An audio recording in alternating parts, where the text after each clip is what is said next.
best place ever. It's like Disneyland right here in Lodi. They just opened last month. Okay, so take a peek. We've got Cindy down here creating something magical for our palates this morning. Everybody's going to get out here this weekend, Friday night, for the Lodi School Street Wine Stroll, and you'll have a chance to experience raclette.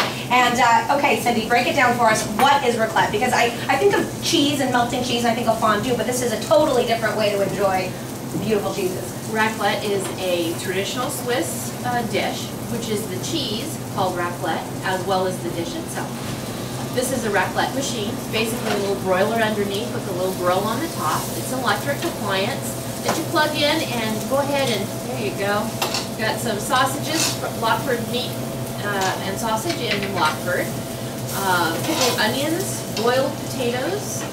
There you go. Yeah, this is the breakfast of champions right here. Go ahead and stick And the Cheerios. raclette cheese is melted in the broiler and poured over the over the potatoes and the baguettes. And it smells phenomenal. Okay, let's rub it back. There you Baguettes go. up here. I mean, we just need a little bit more cheese in And our life. typically you serve it with a nice grainy mustard and the little cornichon pickles, nice sour gherkins, and a light salad afterwards. That finishes up the meal. Oh yeah, this is probably heavy enough. And you said that the Swiss like to serve it with hot tea. Hot tea, yes.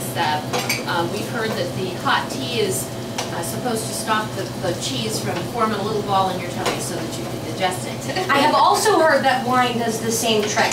So when you're down here for the Lodi School Street Wine Stroll on Friday, you can definitely grab a sip of something delicious to help the cheese not ball up in your belly.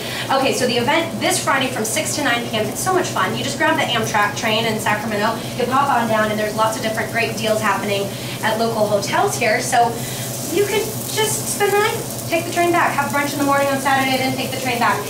So this is just one of the different spots. You buy your ticket for 30 bucks, and then you get to pop into 25 different shops on Lodi School Street between the wineries and tasting rooms and then little spots like Cheese Central, which I told you just opened. And you get to pop in, grab some fun, delicious treats, and have some fun in downtown Lodi. Mm-hmm.